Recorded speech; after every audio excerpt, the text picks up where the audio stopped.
Hello, everybody. Welcome to the Above the Rim Rundown, where we run down all things NBA. I am one of your hosts, Memo, and right beside me, I've got Hoops. How you doing?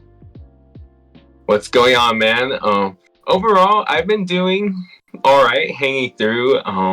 For the most part, life agenda has been relatively similar, though. Still trying to hang through, get through in life, and it's been going all right. How you doing, man? It's been chaotic on my end. Uh, as you can see, I'm in a different spot. The video quality is worse than usual. Possibly the audio quality is worse than usual as well, because I'm not in my normal spot. It's been a little chaotic at my end. But we're trying to make things work here. Trying to make this episode happen. But yeah, other than that, I've been fine. I've been hyped about um not only the NBA starting like really soon, but new Tyler the Creator. He's dropping an album this month. I'm so excited about that. So that's been giving me some hope, some life, some happiness throughout this past week. So I'm happy about that. I'm happy about new basketball. The Lakers, watching them again. I'm very excited for all of that. And we'll talk a little bit of that within this episode because today, in this episode, we are talking about our predictions for this upcoming NBA season in regards to seeding.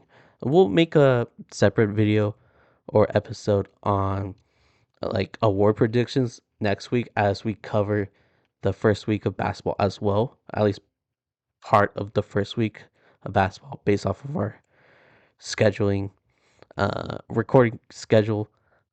We won't be able to cover a full week, but we'll cover part of a week and then talk about our award predictions. But in this episode, we will talk about our seeding predictions, which was our very first episode last year.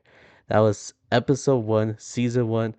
Therefore, since this is the episode before the season, this will be our first episode of our second season. Isn't it crazy that we're starting our second season? It is crazy. Time flybys, man. Like I I wouldn't go as far to say that the first episode literally felt like it was yesterday, because in a way it kind of did feel like it was somewhat of a time frame ago. However, it does not feel like it was that long ago. So like it is crazy for sure. We're already on season 2, 1 year in. Um, Definitely happy where we are. So what we've done so far, and look forward to continuing the journey and potentially um, adding even more milestones, shall we say? Because as you guys know, talking hoops is one of our deepest passions, and what more can we even ask for than to do it in front of a great audience like you guys, the viewers? Always a good time talking hoops with my guy Memo. Yeah, it's always fun. It's kind of crazy too, like how much uh like things have happened. Like last year when we were recording, you were in China. We had this weird Yeah, scheduling issue. Now I'm in this like weird room, but uh yeah. uh, but yeah, I like how the channel has grown, even though it might have not been a lot, a crazy amount. Still kind of impressive that we've got this many views and this many uh subscribers on YouTube or followers on TikTok, especially since we don't promote this like at all. Like I'll promote this on like YouTube here and there in my personal videos, but other than that, like we don't promote it on our like personal social medias. We don't tell anybody. At least I don't. I don't know if you have told anybody. No, I actually haven't told anybody really even either. Um, Maybe like just like light comments, just saying like, me and my friend occasionally talk some hoops, and we were doing like a low, I guess like a small little podcast. But usually I didn't actually like send them the content, so they haven't really checked it out. It's more of like a general statement. Usually, I guess they don't really think much of it. Um, but yeah, I haven't really spread the word too much out there. But maybe like if we keep on progressing, doing better, potentially something to consider down the road. Yeah, for sure. It'll be cool seeing this thing grow, especially since this is just a hobby. This is just like a little passion project of ours. But if we're able to make money off of this, that would be amazing. That would be the goal. But we'll see. We'll see. We have a new season to continue making more content. So let's continue doing that, I guess. And I guess start off by giving our predictions for this upcoming NBA season seeding, which is what we did last year. And uh, how did you feel about your predictions last year? I don't really remember mine off the top of my head. I do remember putting the Lakers extremely, extremely high. I think I put them on as a second seed when they ended up in like eighth or seventh, right? Yeah, I think we probably both put them in second seed, and then yeah, that didn't age well. But yeah, overall, I don't remember a lot about my predictions aside from Lakers were too high. I believe we both ranked the Kings really high because we thought they would continue their momentum from the previous year, and that was also a flop. Um, we both ranked the Warriors higher because like a lot of people didn't expect them to drop off that much and maybe at least like make the playoffs. But that one was a flop, though, because of the Warriors. Um, yeah, there were some that were like a little bit crazier looking back, and some that were like not too crazy, understandable. Yeah, like I thought the Grizzlies were going to be a planned team, but because of all of those injuries, they ended up not making the playoffs. I think I got Yeah. like the worst teams in the East like pretty accurate. I if I do remember Oh, correctly, I that was that. Yeah. yeah. So hopefully I can do it again. Hopefully we predict correctly. But I don't know. I think I have some controversial picks. Maybe a little bit. Maybe a little bit. I think my bias was showed in this prediction. But yeah, we're gonna go from standing to standings. Probably the West Coast first because the West Coast is the best coast, and we'll go from sections. So we're gonna go in from teams that won't make the play-in teams, and then the playoff locks, and we'll do that for both conferences. So I guess we'll start with the Western Conference. Um, and yeah, I have mine pulled up on my phone, so I will verbally say it, I guess, really quick. Okay, I got mine. So, uh, I'll go first since I'm talking. At number 15, I have the Trailblazers. Number 14, the Clippers. 13, I got the Jazz. 12, I got the Spurs. And at 11, this was tough to do. Maybe a little bit disrespectful, but I put the Warriors at 11, not making the play in. What about you, Hoops? What you got? Okay, so some things I actually do agree with you on exact spots. Um, 15, I got the Trailblazers. 14, I got the Jazz. 13, I got the Spurs. 12, I got the Rockets. And at 11, I actually also have the Warriors missing the play in tournament. So you basically our main difference is that you have the Rockets not making the play in, while I have the Clippers not making the play in. Do you want to give your Correct. reasons on why the Rockets might not make it? Okay, so I'm going to say this. I think that the Rockets for sure have the potential to make it. I mean, last year they were very close to making it. They probably make it if Şengün didn't get hurt, and that's a very big if because even when Şengün went down, they were pretty good for a bit. Automatically went on that like 9 game win streak or whatever it was, like crazy win streak without him as soon as he went down, which was really ironic, by the way. but they may or may not have made the play in. If nonetheless, they were very close, and I think it's possible that they could make it. Ultimately, I just feel like the West is so stacked that they just might be the odd man out of the play-in tournament, and obviously, a lot of factors could change that. Like, for example, if a few teams get plagued with injuries or Rockets shock everyone and go on the hot streak, it's possible they can make it. But ultimately, I feel like even though the Rockets have the potential to do it, just like still not a very great, like not like a very good team. And so I think they'll be an odd man out from the play-in tournament. Um, I guess I can talk a little bit about the other teams I listed though. So Trailblazers being at the bottom, I think that the reason why I put them at the bottom is I think they just look like the least talented team in the Western Conference. Yeah, they're ass. Um, Like, it's as because, like, simple as that. yeah, it is. And then it's like you can look at other teams in the West that aren't good, but then like at least they have like they show some promise that and they have like some at least decent talent there. Like for example, the Spurs, I feel like they'll be better. Um Maybe not enough to make the play in or playoffs, but at least they got Wemby and then they got like Keldon Johnson and they got like a lot of good young pieces there. The Jazz, they still have Lauri Markkanen for now. Maybe they're going to trade him, but because they still have him, I'm more confident in the Jazz and the Blazers being like at least a little bit higher.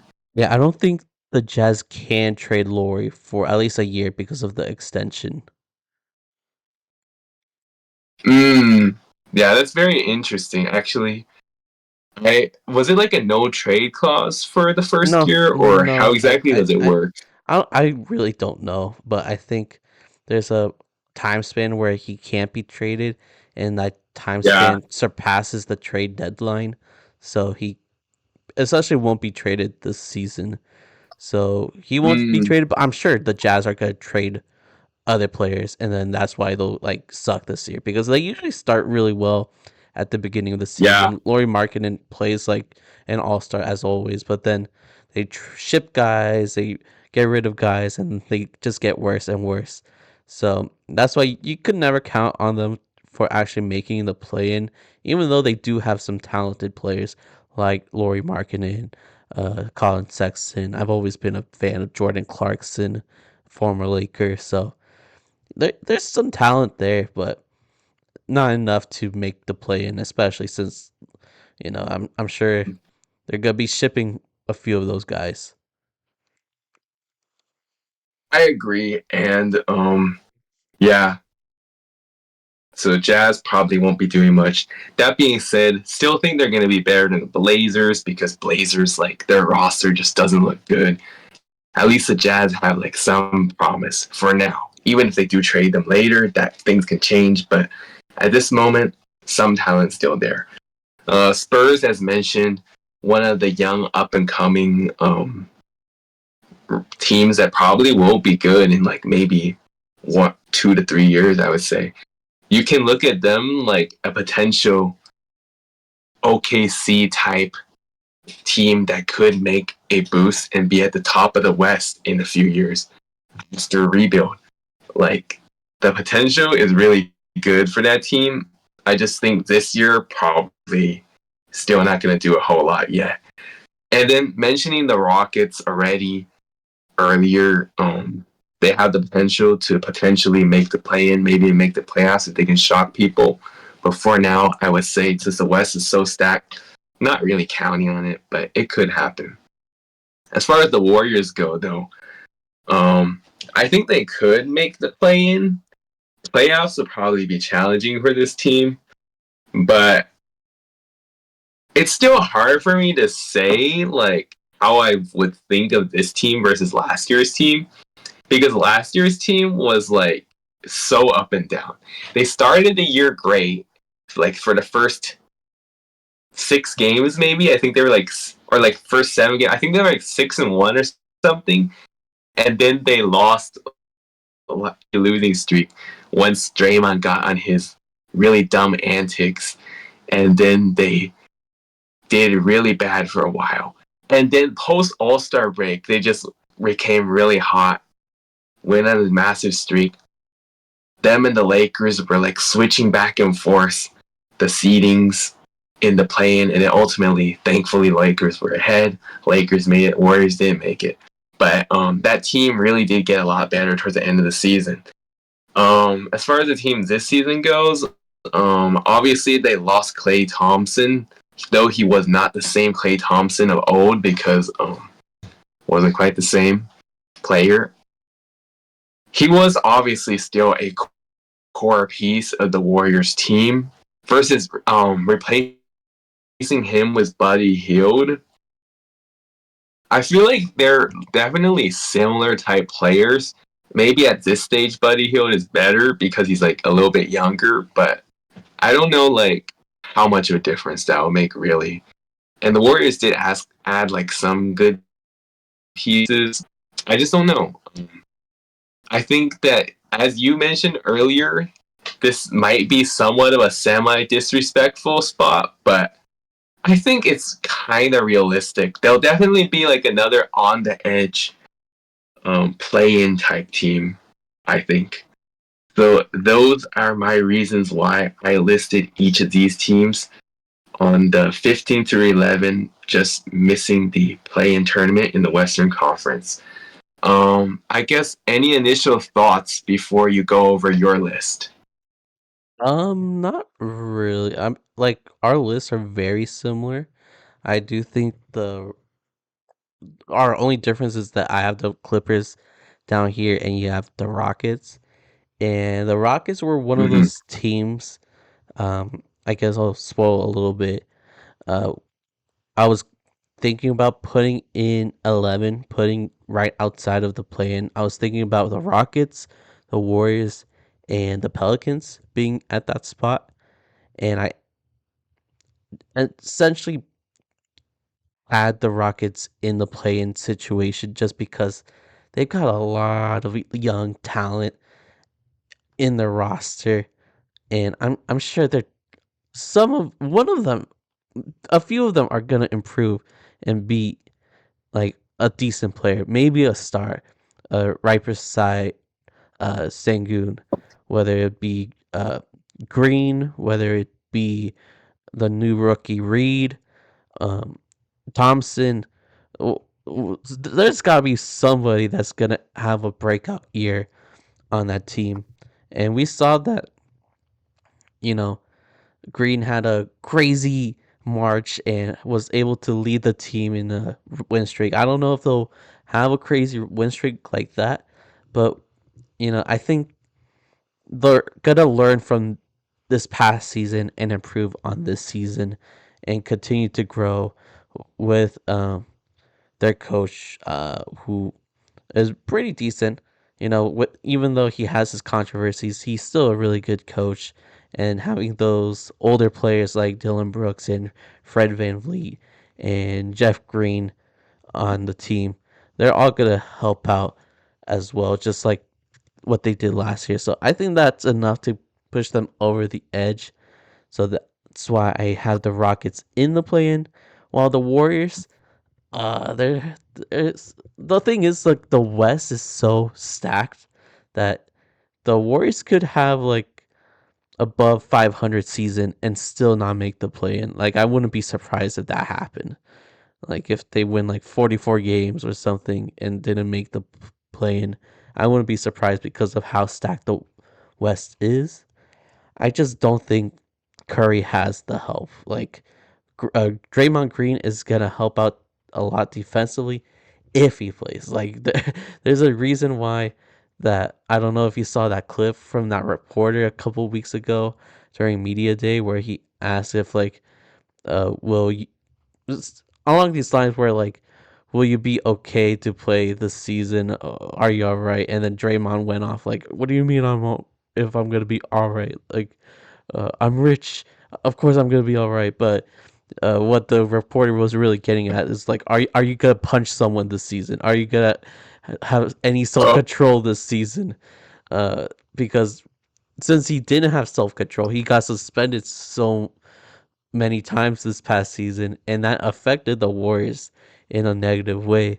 So if Draymond does something like that again, which I doubt he would, because that's such a weird season that there's no way Draymond would be suspended for that long again. At least I don't think so. But nevertheless, I yeah, he will get suspended, but not for that long. Um, yeah, but again, I even with Draymond on the floor, I don't think that's enough. I don't think Kaminga is good enough to be the second scoring option, especially since he's not much of a 3 point shooter. Buddy Hield, as great as he is as a 3 point shooter, he's horrible on defense. He can't stay on the floor in important situations because of his lack of defense. And we got some other random players like Kyle Anderson. Like, I'm sorry, but he does not move me. He is not a key piece in this situation. He's just a player to me at this point because, like, what are we supposed to do with him on this roster? Like, this this roster just has a bunch of guys and Steph Curry. That's it. Uh, like we don't even have Klay Thompson anymore. We can't rely on like yeah. friendship at this point. We can't rely on good vibes. We got Steph Curry, Draymond sometimes, and then a bunch of dudes. So I don't really believe in this roster. I don't think this roster is gonna be that good. So I that's why I have the Warriors at 11. But let me go over the rest, I guess, and I'll try to do it quickly to so we can move on. And I'll start backwards actually, since I started with the Warriors. I'll go to 12 with the Spurs. I think the Spurs are gonna improve this season, but clearly their roster's not good enough to make it in the play-in because we got Wemby and then two veterans, or I guess two to me, Harrison Barnes and Chris Paul. I might be forgetting somebody, but uh, at the moment I'm thinking of two veterans and then a bunch of young players that still don't really know how to ball like that. Like, why did they struggle so much to like pass the ball to Wemby last year? Why was that such a struggle? Why do we need to get Chris Paul on the roster in order to get values for Victor Wembanyama? Like, come on. We at least the Spurs are finally getting a real point guard. I think Chris Paul is gonna help Victor Wembanyama. I think he's gonna help Castle with his development as well as a rookie, and that alone will improve the Spurs, but not enough to make it into the playoffs. Even if Wemby's gonna be playing like a DPOY, I don't think their defense is gonna be that good as a team at a team level. And yeah, the only scoring option is really just Wemby. So offensively, I don't think they're gonna be that good. So again, they'll improve, but not that much. Next, Jazz. I kind of already mentioned them. They always start off well. Laurie Markkinen is amazing. He's a great player, but at some point, the Jazz are gonna just start trading people, start tanking. And yeah, that's why I have them this slow at 13. 14, maybe my most controversial opinion. I have the Clippers, which you don't have the Clippers here, but and I'm actually kind of interested on why you don't have him at least right outside of the play-in situation because I if I was a Clippers fan, I'd be extremely nervous. I would be on one of those Intuit uh what is it called? Intuit Dome toilets shitting myself right now because this team is not it. Because we know Into it though. yeah, because we now know Kawhi Leonard is out indefinitely. What the hell does that mean? Like he's Yeah, gonna be out for very who who knows how long. yeah, very unpredictable sounding indefinitely. So with him gone And and the team being led by James Harden and Norman Powell, there's no way this team is gonna be good.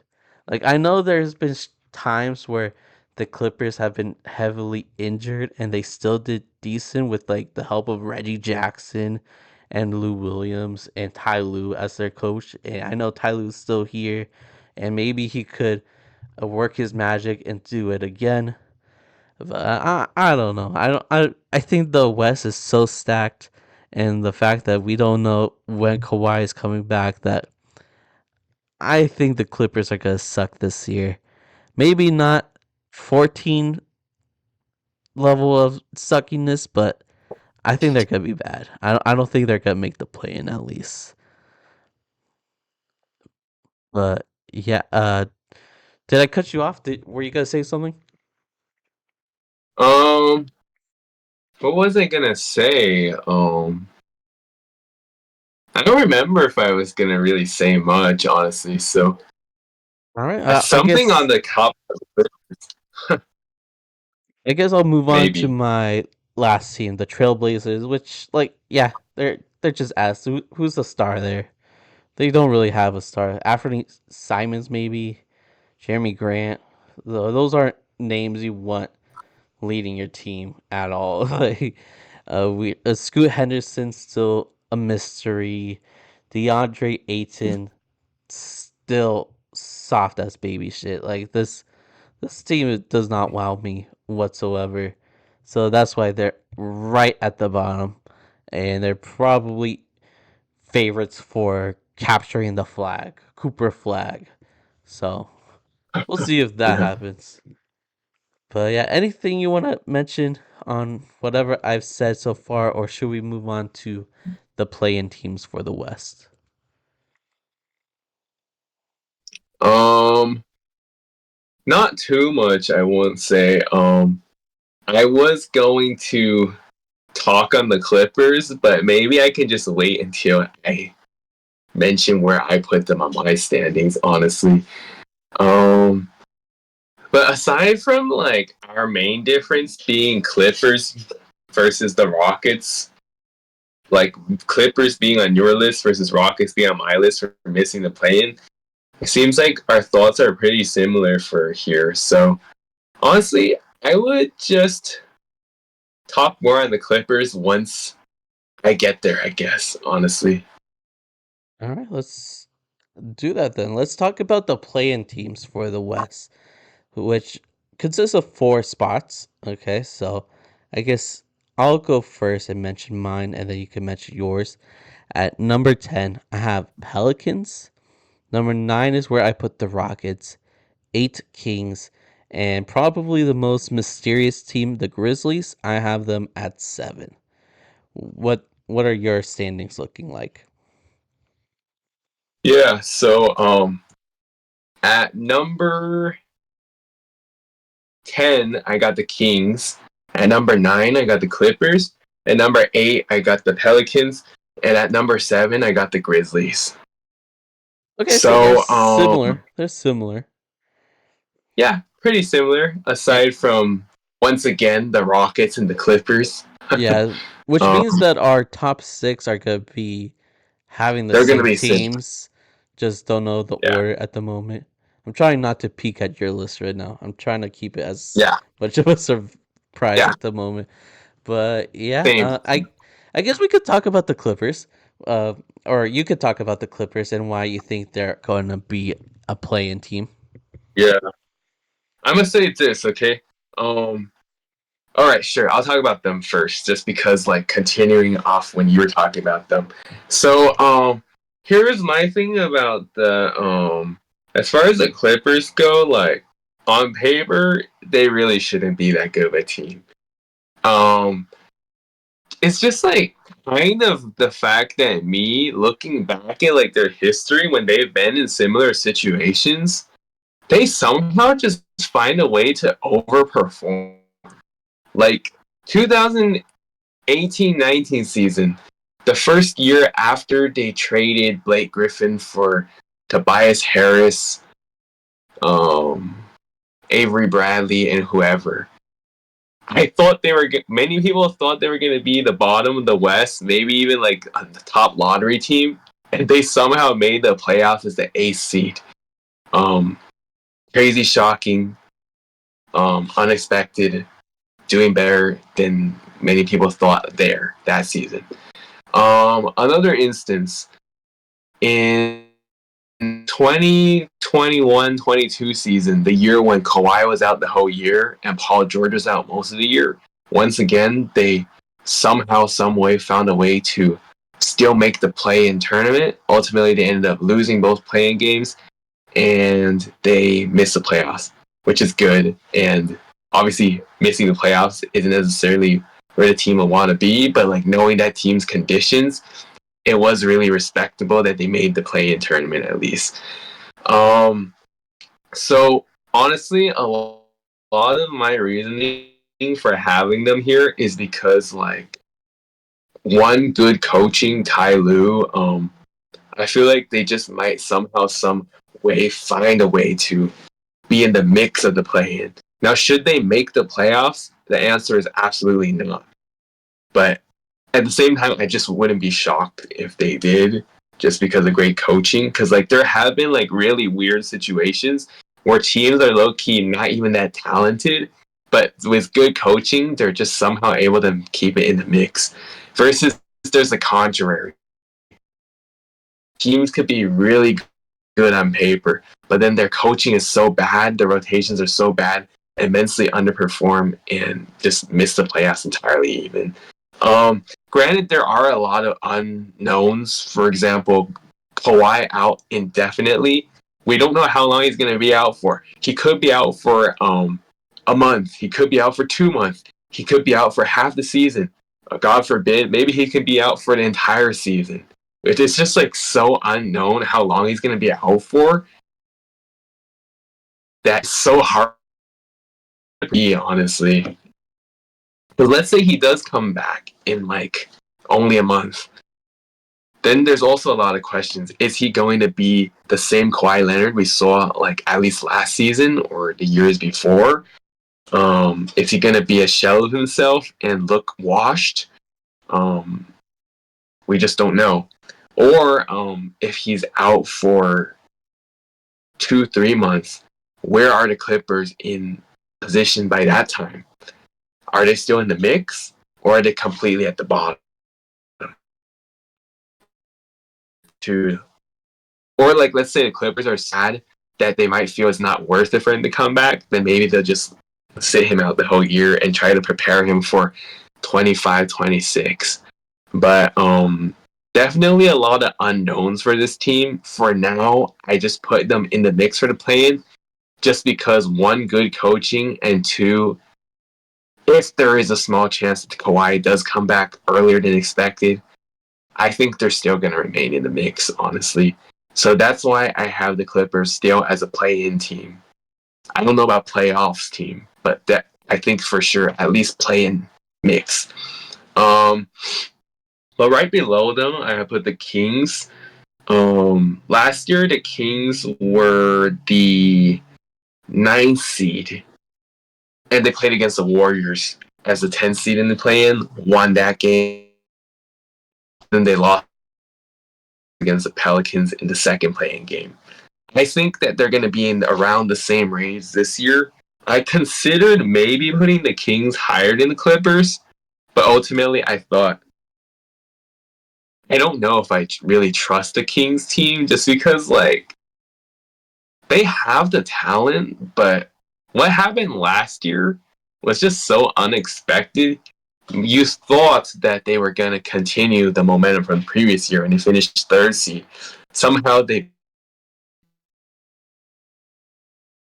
and they weren't even dealing with any like crazy injuries, I don't think either. The team just completely fell off like out of nowhere. So yeah, who knows? Maybe they could break out again and get in the playoff mix, high seed again, but I highly doubt it. Especially with how stacked the Western Conference is now. I just don't see a spot for this team in the playoffs. So I definitely see them as either a on the cusp, barely making the play-in team, or potentially maybe even missing the play-in entirely. Honestly, I was kind of also debating between Kings and Warriors who to put higher. Ultimately, I just chose Kings. That being said, the eighth seed I'll go to now, the Pelicans. So last year, they technically finished as the seventh seed, but because they lost to the Lakers in the first playing game, they dropped to the eighth seed. And because then they beat the Kings in the second game. Um, I think that they'll definitely still remain in the mix. Obviously, the key factor for this team is Zion staying healthy, and and then the rest of the team also staying healthy. Like for example, CJ Ingram also has like injury history recent years. So I would expect this team to definitely be in the mix. We'll see if they get in though. Tough Western Conference. And then, as you mentioned earlier, one of the biggest unknowns being the Grizzlies. If they can stay healthy, especially with Ja, I think for sure they will be back in the playoffs. Now, the question is how high they can be because they were the second seed 2 years ago. And if we're looking at their roster now versus then, it's hard for me to say whether I think they really look a lot worse or just about the same because like the main difference was losing Dylan Brooks and then adding a few losing Tyus Jones and then adding a few guys like Marcus Smart and I'm sure I'm blinking out at the moment. Oh, obviously like the new young core guys like obviously now they have GG Jackson and a few other guys added too. So if as long as they're healthy, I think the Grizzlies will for sure be in the playoff mix. It's just a matter of where seating wise. But that being said, I think I'll leave it to you, Memo, on any potential thoughts before you go over your list. Um, well, obviously our lists are very similar at the moment, so I agree with almost everything, including the Clippers part. Obviously I have the Clippers very low, and maybe I'm over exaggerating a bit because you're right. Ty Lue has helped carry some poorly made rosters into decent playoff teams. And I wouldn't be surprised if he does it again. I just think the West is so stacked that I don't think they'll make the play in. Um, Especially if Kawhi doesn't play for a while. But if you want to argue that they're gonna be better than the Spurs or the Jazz, I don't believe it. Like I think that's fine. Like that makes sense to me. Playing again, I'm not. I don't believe they'll make it, but would I be surprised if they made the play in?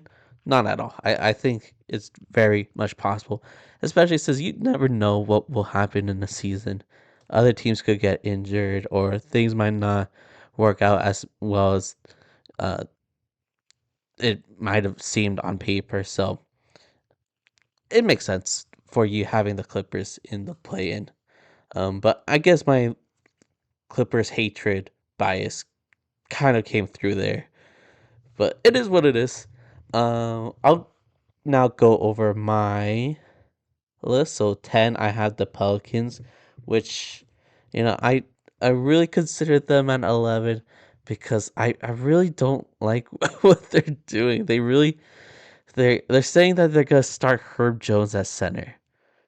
What I are we heard. doing? What are we doing? Like, he is one of the best perimeter defenders in the league, and you want him to be an interior defender? What are we doing? Like that's stupid. That really is stupid. Um, we have Dion. What was it trying to say? Okay, we have Brandon Ingram and Dejounte Murray on the same team. They play very similar. They both need the ball in their hands a lot. And we know what happens when Dejounte Murray is teamed up with another player that needs a ball in their hands all the time, aka Trey Young. It did not go well.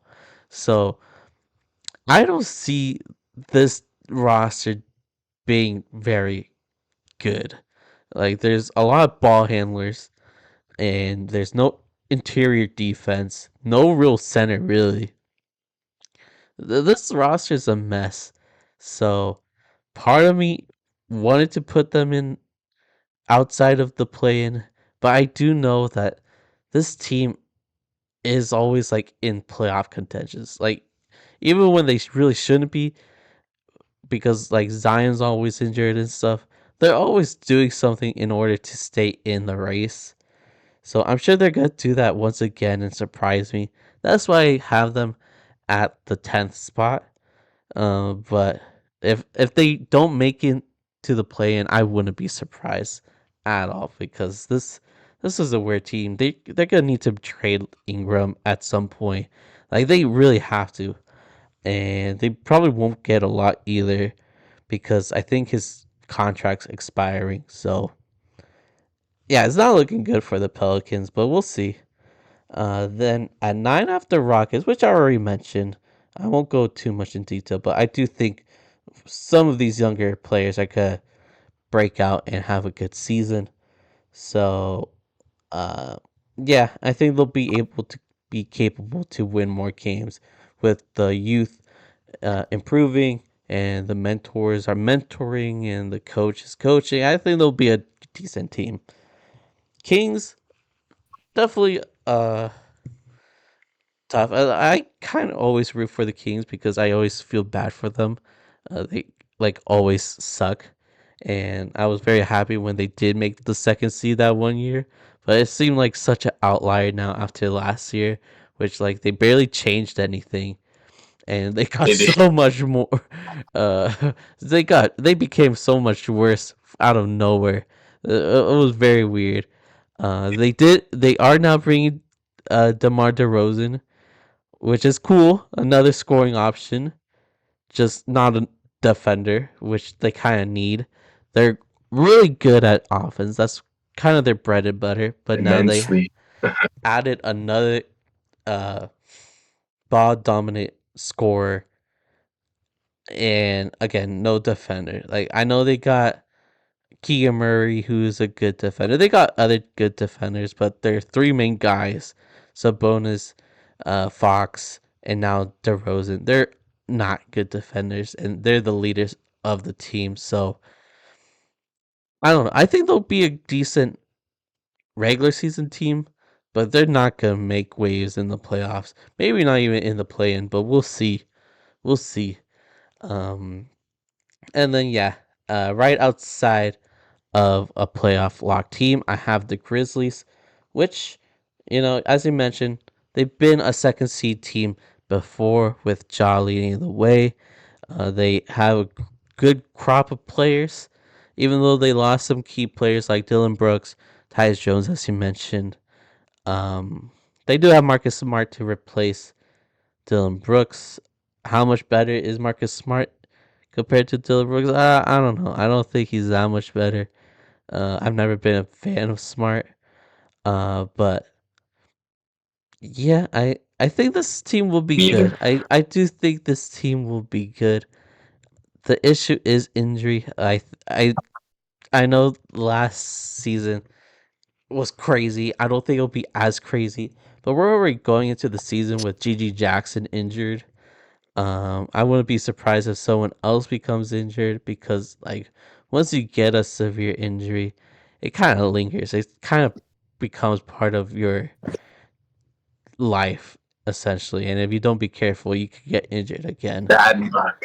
Yeah, bad luck. So, I'm hoping for the best for the Grizzlies because they had such a rough season with the suspension and the tons and tons of injuries that it sucks seeing them uh become so horrible out of nowhere when we all know that when they're all healthy, they are one of the best teams in the league.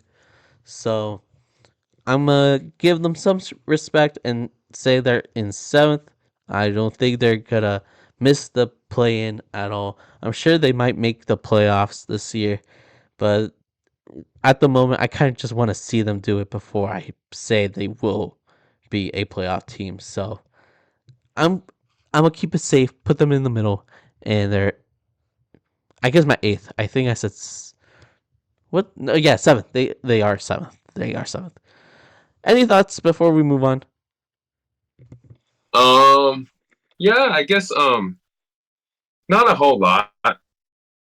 Leaving off on the Grizzlies one, I do agree they are a very big unknown right now.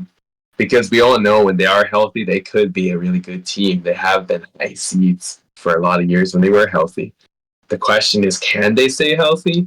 I mean, as you assume they won't be as injury prone like last year, but weird things could happen.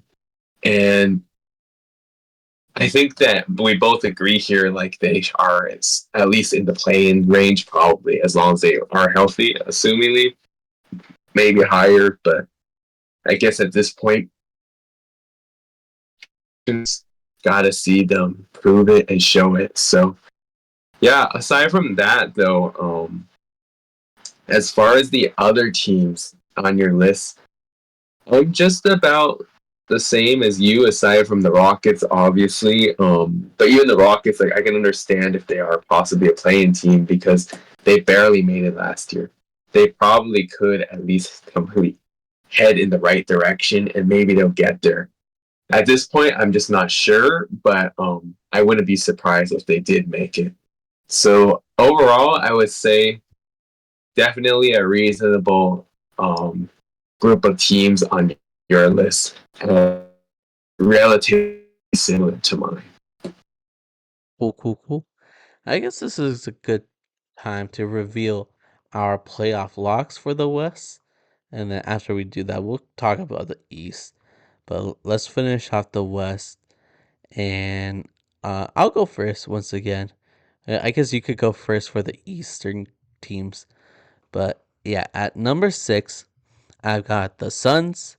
Number 5, the Lakers. Number 4, the Mavericks. Number 3, the Nuggets. Number 2, Timberwolves. And number 1, the Oklahoma City Thunder. What do you got? Okay, so somewhat close, a few differences. At number 6, I got the Lakers. At number 5, I got the Suns. At number 4, I got the Mavs. At number 3, I got the Nuggets. At number 2, I got the Thunder. And at number 1, I got the Timberwolves. So I guess I can break down first since I just talked just now. Um, so Lakers at 6, I'm gonna say this: they could be higher, they could be lower. Like right now, it's kind of unknown with this team because one, a new head coach, JJ Redick, who has had no coaching experience in the past, but seems to know a lot about the game of basketball. So his potential is there. I just got to see a little bit more before I can fairly judge him. Um, Aside from that, obviously couldn't do anything in the offseason due to no roster spot openings. Also, constantly rumors that Rob was trying to make a trade and wasn't able to. So all that was frustrating. But on paper, the roster is not bad. It's just a little bit unpredictable where they can be. That being said, I think for sure they should at least make the playoffs. And maybe a middle of the pack range, as I have them at the 6th seed. Right above them, the Suns, a little bit interchangeable in my opinion. I think you could say between Suns and Lakers, but ultimately, I just put the Suns higher simply due to the fact that I think that their team maybe gels a little bit better. I mean, hard for me to say honestly. I mean, they're kind of a similar situation to the Lakers where they're transitioning off like a down year in a way, fired their head coach and replaced with another head coach that is probably also a mediocre head coach, that being Mike Budenholzer, aka Bud. Um, I don't think he's a great head coach, but he's not like a horrible head coach. That being said, if they can be healthy though, I think that KD and Devin Booker, they will do their thing in the regular season, but come playoff time, probably gonna be a first round exit, maybe second round at worst. Um, but at the fourth seed, I got the Mavs. Um, I think that they're going to be good this year, but maybe a little bit of like a NBA Finals hangover type letdown in terms of like not quite as good as the previous year. Well, granted, last year they did finish the fourth seed as well. Or actually, no, it was the fifth seed. Yeah, they were finished the fifth seed because they didn't have home court against the Clippers. Yeah, they finished as a fifth seed last year, and they ended up making the finals. So fourth seed would actually be higher than what they finished last year. But I just do not see them getting back to where they finished last year. I feel like honestly they'd be lucky to make the second round this year and probably not make it any further than that, to be honest. And it's not really as much a knock to them as it is like how strong the West is overall. But that being said, it kind of is a knock for them because like I feel like that run was a little bit of a fluke, honestly, like luck based for sure. Granted, like credited them for peaking at the right time, but definitely some luck involved. But the Mavs should still be good enough to be a playoff lock and probably have home court advantage in the first round. Right above them, I got the Nuggets. So, the thing about Denver is obviously they lost a few key pieces, the main one being KCP, but they'll probably still be good for sure. Oh, they'll definitely still be good for sure. Probably did take a little step back though. Um, that being said, last year they finished with the 2 seed. I think this year probably a slight step back and finished with the 3rd seed. But definitely, this team you cannot count them out when they have the Joker, Jamal Murray, and Aaron Gordon and crew now still there. Though obviously, the rumors about him potentially not getting extended, that may be a topic for another day. But end result is I think Denver will for sure still be really good and should at least be a top 3 seed. Right above them though, I have OKC, who was the 2 seed last year, and I mean with a 1 seed last year, and they could finish as 1 seed again this year.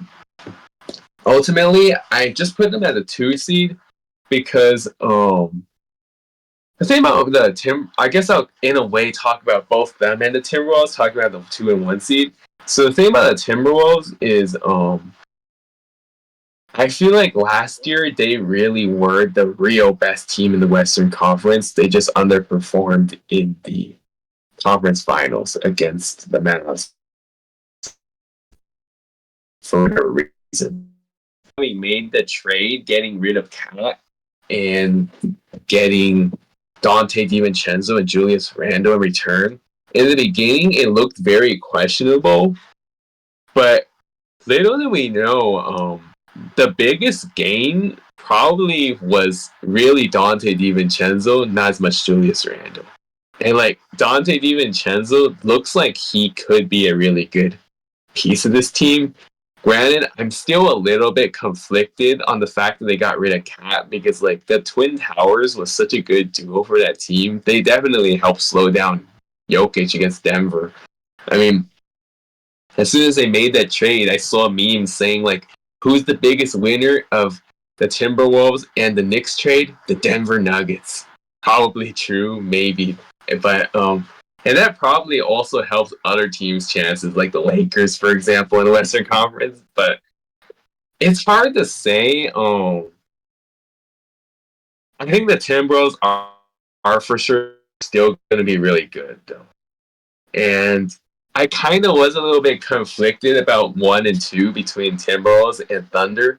Ultimately, I just put the Timberwolves at 1 just because, I guess coming up the momentum from last year. But it could easily be back and forth there for sure. I wouldn't be shocked if it was once again OKC at the 1 seed. But that being said, I do think these two teams will be neck and neck. the Thunder and the Timberwolves. Any initial thoughts on my list before going over yours? Not much once again, since it's very very similar. We just have the Suns and the Lakers switched, and the Timberwolves and Thunder switched. So since there's not much difference, I guess I'll go over my thoughts on each team and position and kind of give reasons why I made slight different changes than you. So starting with the Suns, I think the Suns will be a seed lower than the Lakers, mostly due to injury. Like this, the stars here, especially Kevin Durant and Bradley Beal, have a really, really bad history with injuries. They always get injured, so I think that will be reason why they'll lose more games than the Lakers. I do think they're going to improve the season. Just looking at some of the preseason highlights, it looks like they're playing more like a team now. They're passing the ball a lot more. I think Tyus Jones is going to help them out a lot, since now they have a real true point guard instead of having like Devin Booker play point guard. Now Devin Booker can do his thing and play like one of the best shooting guards in the league.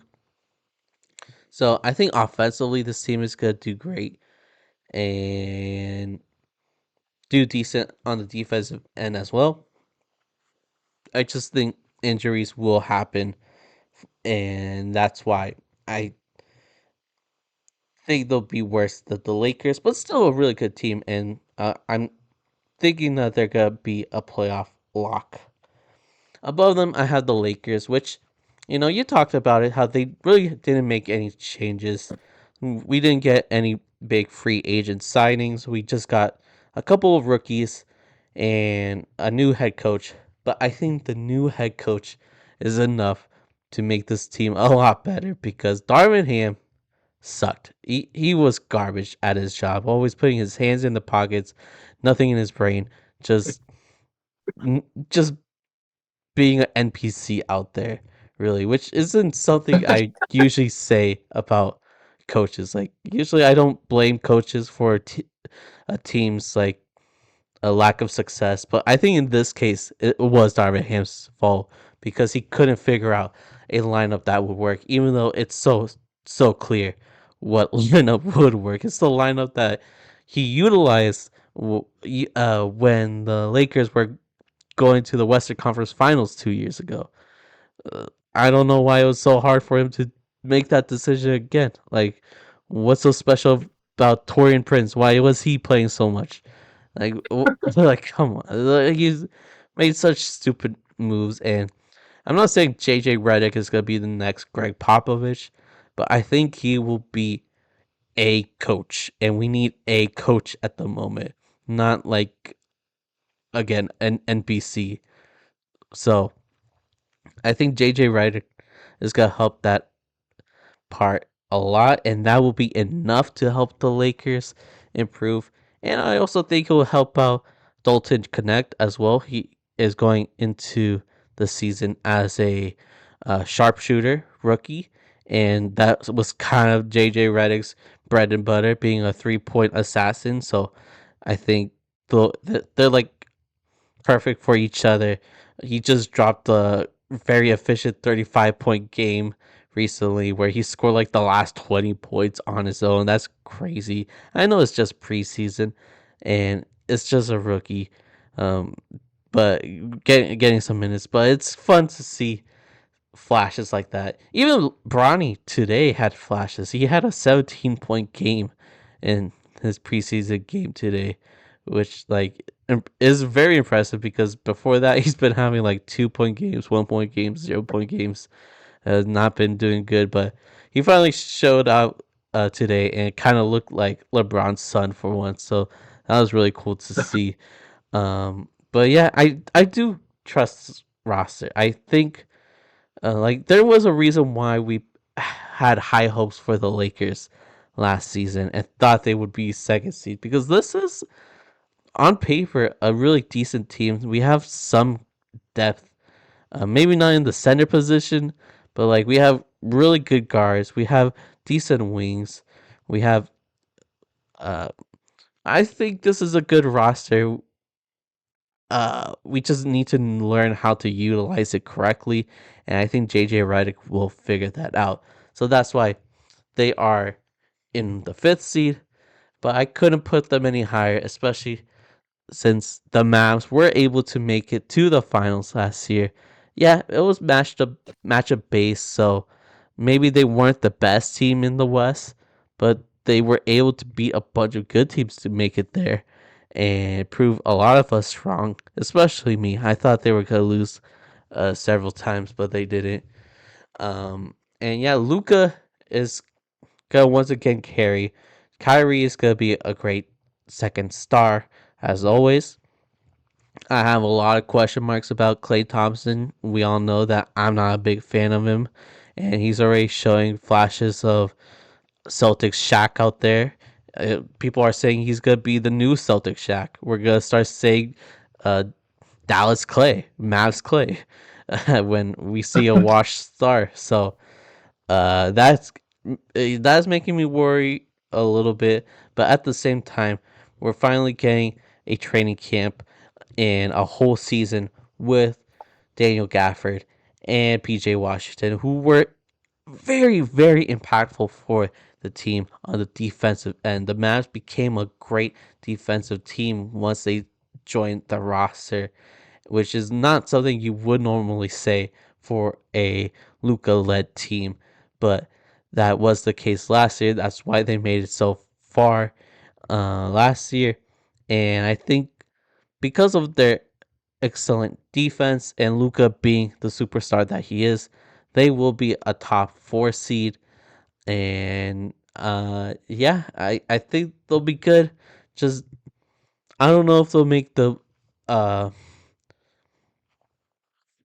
finals once again. I don't think that'll happen, but I guess we'll see. And then number three, I believe. Let me double check. I'm blanking at the moment, but I have. Yeah, the Nuggets.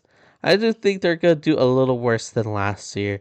Last year they got uh the second seed, and although losing KCP isn't the end of the world, I don't think they're gonna be horrible. Especially with Nikola Jokic on the team, he's usually out there helping his teammates become better players. The roster is still looking kind of light. And if Jamal Murray is not going to pick up the pace and become an all star level player again, then this team might have some issues to deal with and might struggle a bit. So there's a lot of question marks there, but I'm sure the Nuggets will still be good. I'm trying not to overreact with the loss of KCP and Jamal Murray not playing super well at the moment. I just won't be surprised if they do poor this season, but I also won't be surprised if they are a top three team as well. And yeah, number two, I have the Timberwolves. This is your number one. I do think they're I'm still very concerned about the move that they made, getting rid of Cat because obviously Cat was a very important piece last year in order to beat the Nuggets. Surprisingly, his defense was very impactful, which isn't even part of his game, but it was for that series. And then the addition of Julius Randle, I think that's just very horrid. I don't know how well that will be moving forward. I was even thinking about putting them in three, but they do have a talented roster. I just don't know how well the roster will fit with each other. Um, but yeah, it is a very talented roster.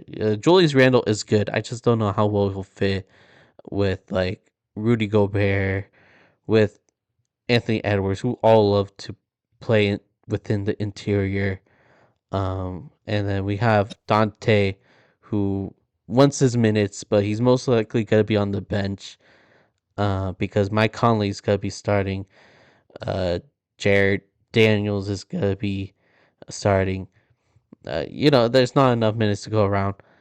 So I think they're gonna start off slow because of this new uh the new players on the team.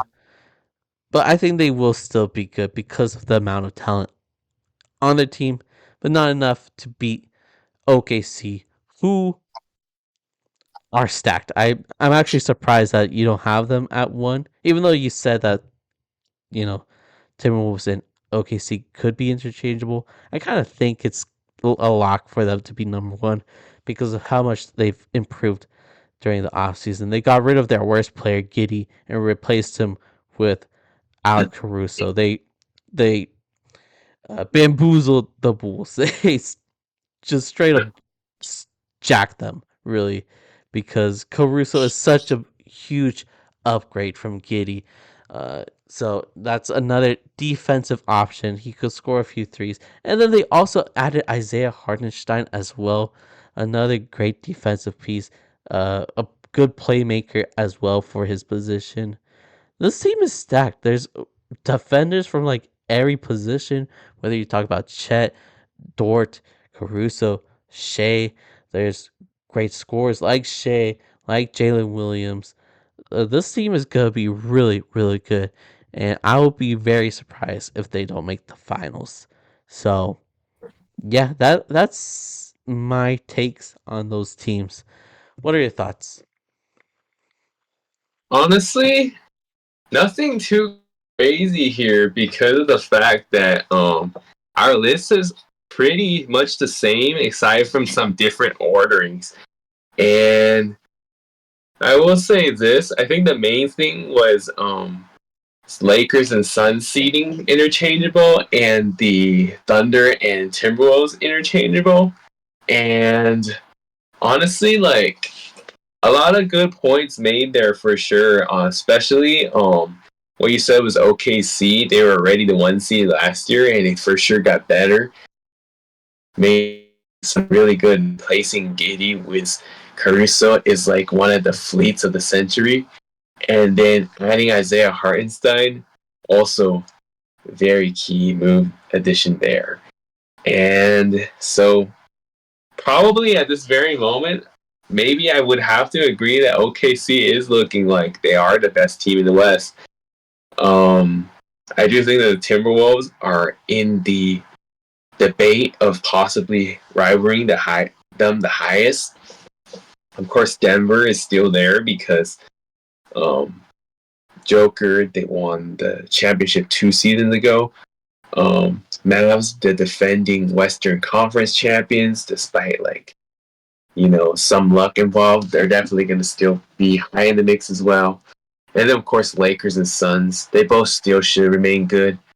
A lot of factors being the new coaches fitting in and the staying healthy factor. But overall, I think it is a pretty good list there for sure. All right. So Who? I think now would be a good time to move on to the Eastern Conference. I Um, agree.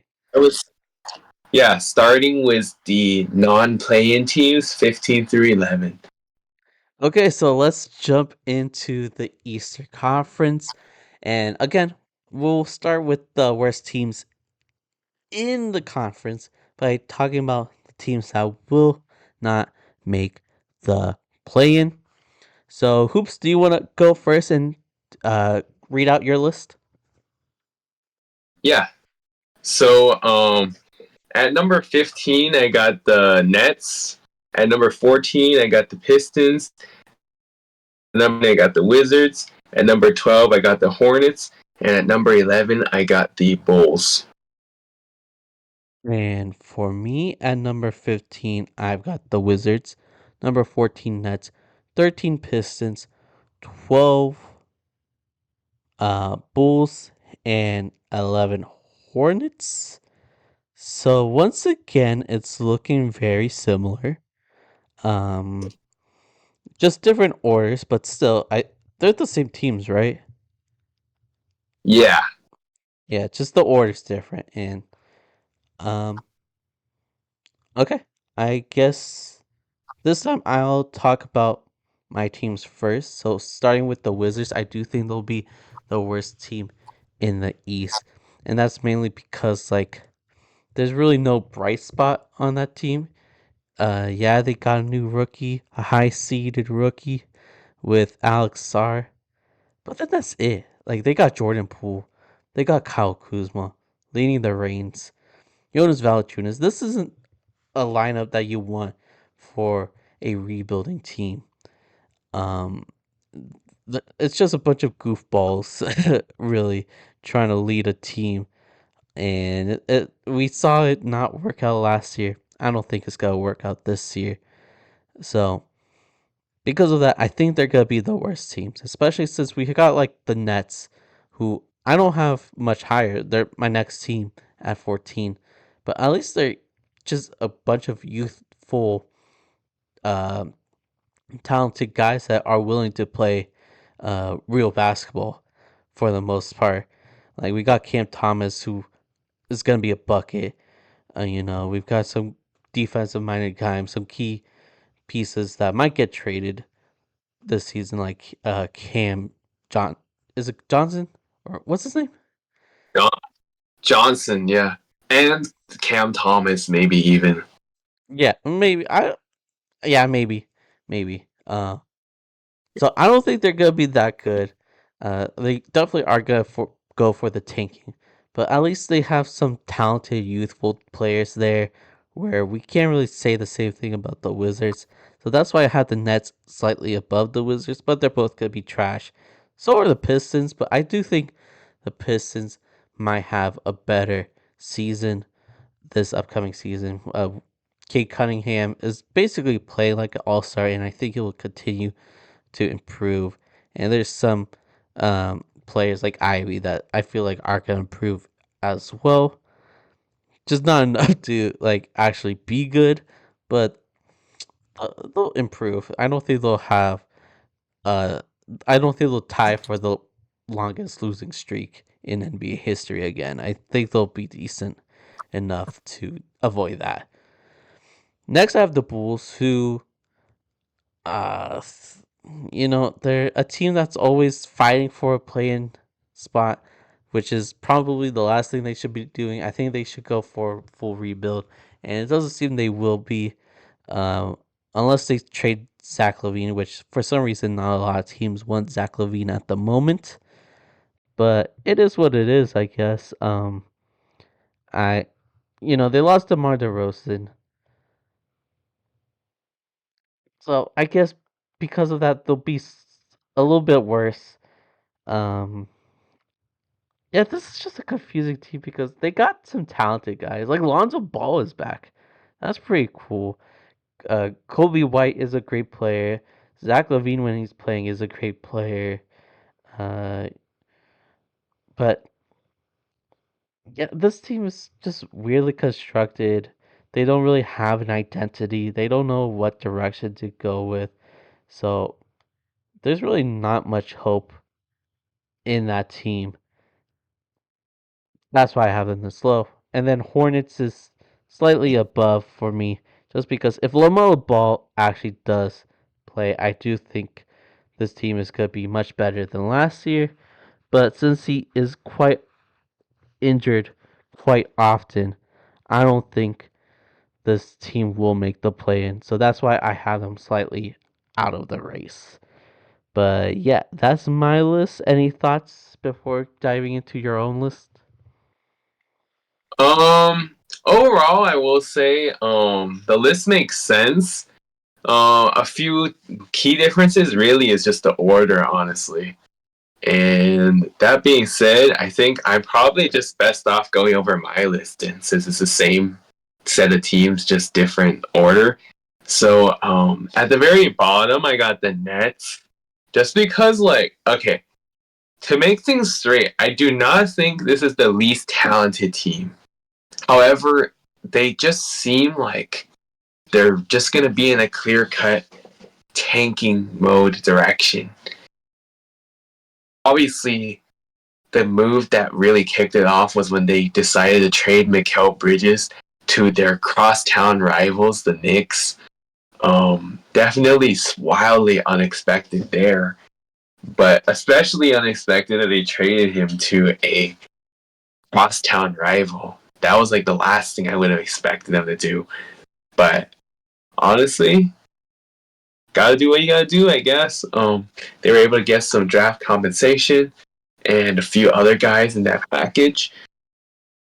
This team, I don't think they are horrible on paper, but it just all signs point towards a rebuild, so that is why I have them at the bottom. Right above them, I have the Pistons, who I do think will be a little bit better than last year, but they're still going to be bad. And they do have like talented. I mean, they do have potential in some of their young guys like Jaden Ivey. Kate Cunningham has shown a lot when he's healthy. And then I'm kind of blinking out on some other names, but the point of the matter is the young talent. It's just they probably won't do much this season still. Right above them, I have the Wizards, who quite honestly I considered putting lower. But I just put them whereas because one, I guess like 13 is still quite bad. So I guess it's like okay, arguable there. But I could definitely argue for your point on the Wizards being the worst team in the East because this is a really damn bad team. And I feel like this team just doesn't really have much because like there's some bad teams that are still fun to watch because they have like cool, flashy players. The Wizards is just not one of them. Like I don't see very many like fun players to watch on this team, quite honestly. It's a circus. It's a And that straight up clown show over there. is, yeah. And it's like there's nothing to like. I don't really see anything. Or I can't really see a person aside from maybe the Wizards fans, which even them they probably won't saying like I can't wait to watch the Washington Wizards play a basketball game. Like I just don't think that's a thing, especially not this season. Maybe back when they had like John Wall, Bradley Beal, or like Gilbert Arenas, but not now. Um, yeah, this team is gonna be bad. And if they end up trading, unloading pieces to go like even full I mean they're already in the rebuild mode. But if they go like all out and like trade Kuz, for example, um, who knows? Maybe give us some other young guys. Maybe they want to unload Jordan Poole. Who knows? They'll probably just be even worse than they already are, which is kind of hard because they already suck really bad, but it could get worse, maybe. That being said, this team really might be lower than 13. I guess I just thought a few teams could possibly be even worse. But that being said, right above them at 12, I have the Hornets. And I will start off by saying what you said is probably healthy. This team should be for sure better than they were last year. And maybe they could be in the play-in as like a 10 seed or maybe 9 seed. We'll see there. But that's the problem. I just don't know if I like trust LaMelo staying healthy because he just hasn't been healthy in several years. And I hope he stays healthy because he is a really fun player to watch when he is healthy. But he's just been like injured so much, it's hard to really bet on it. So that being said, for now, I have the Hornets at 12 and falling short of the play. Number 11, I have the Bulls, who, as you mentioned earlier, always a middle of the pack team. And this team really should just like go rebuild mode and tank. But for some reason, they just like seem to be so hesitant to accept their fate and just go into rebuild. I don't get it. Anyhow, I think they're gonna be a middle of the pack team once again, and they might be like on the cusp play-in team. Probably be a little bit short. and that is why I have them at 11.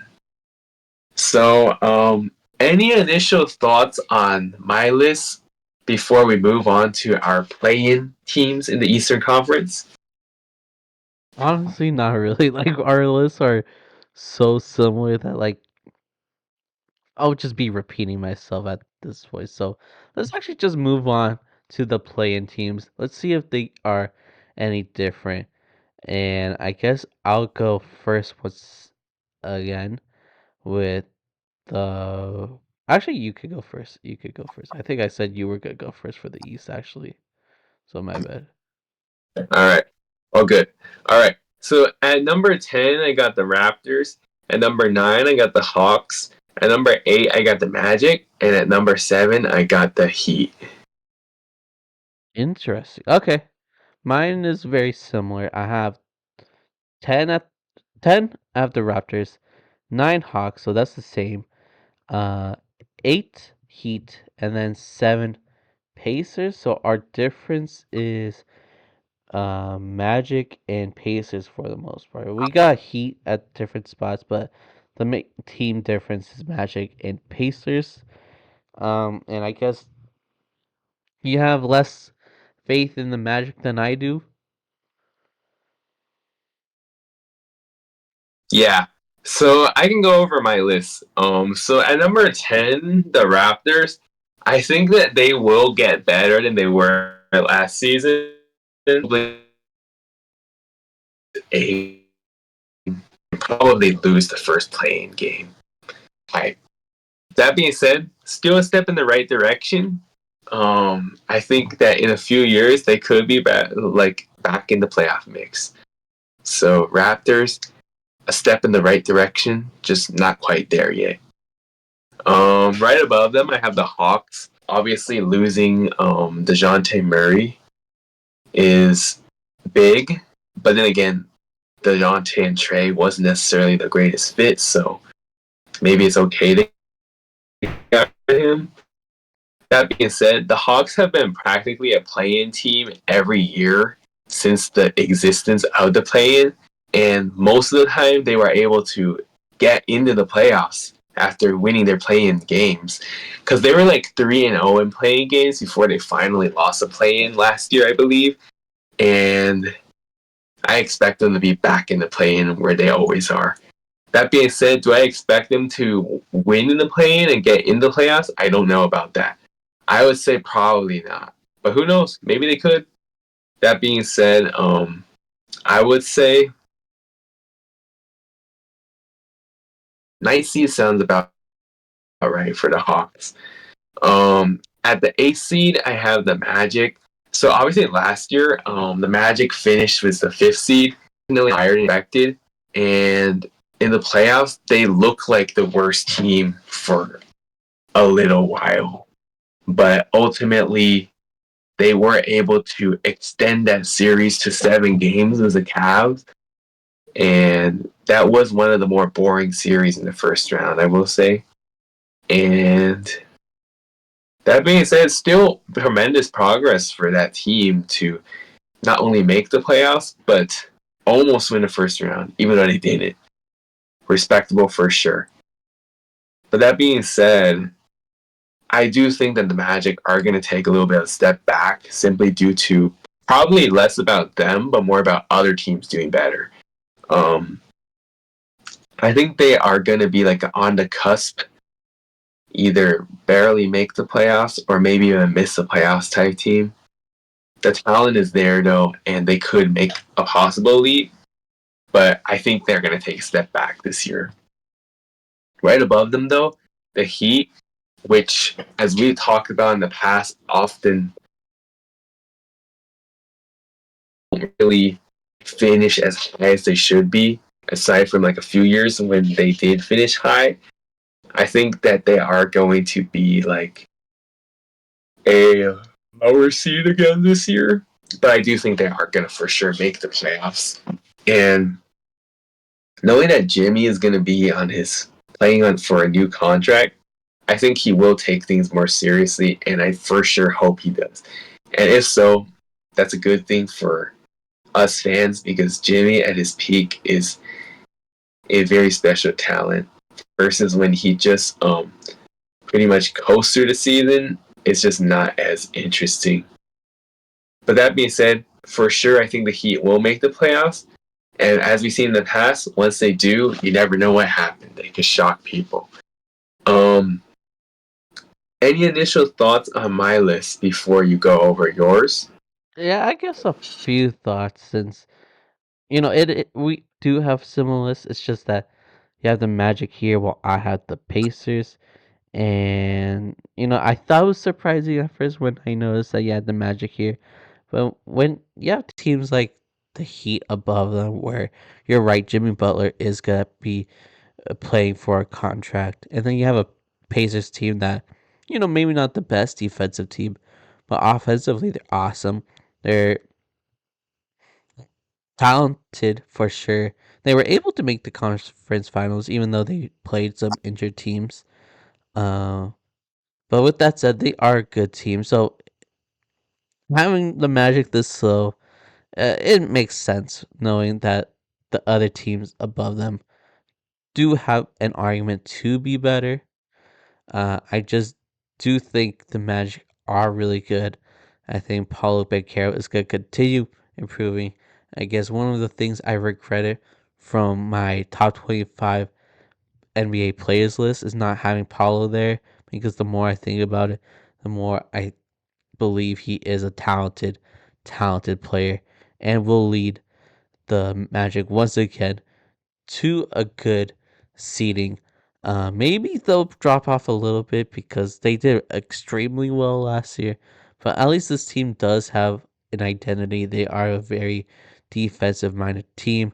Adding KCP to that is going to help, and he's going to help with the shooting, which they desperately need. And they probably still do need more shooting around them because Suggs isn't much of a shooter, and Wagner, Franz Wagner, we don't know if he'll have that 3 point shot back.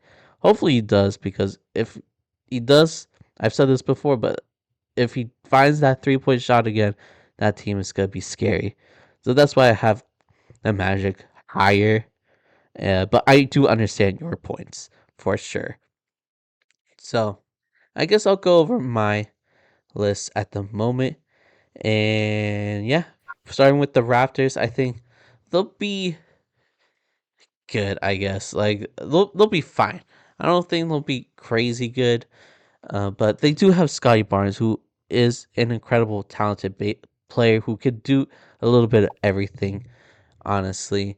And with the help of RJ Barrett and Quickly, who can help out during crunch time as like main ball handlers and scoring threats, I'm sure they're gonna win more games than last year. So that's why I have them in the play-in race.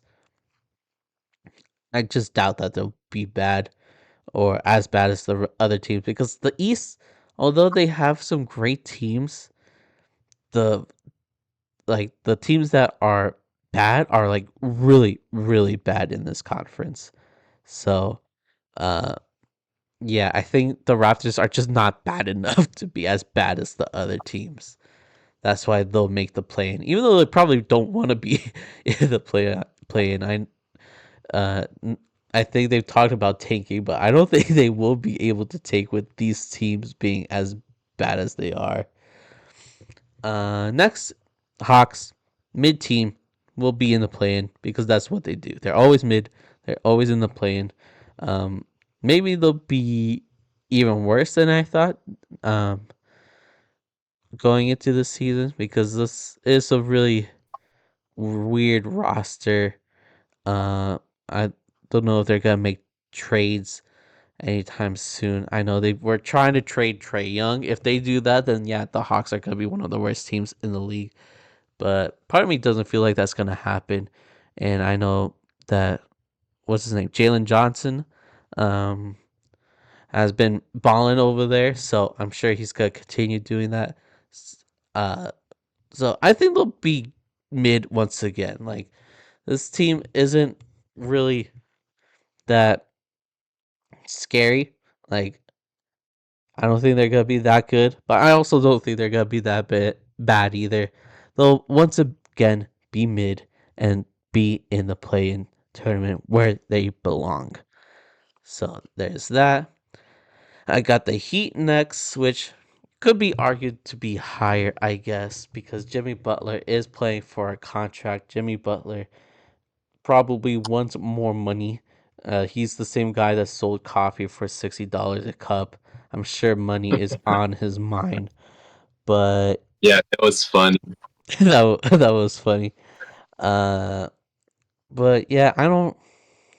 Yeah, I've never been a huge Heat believer. They really do coast during the regular season quite often.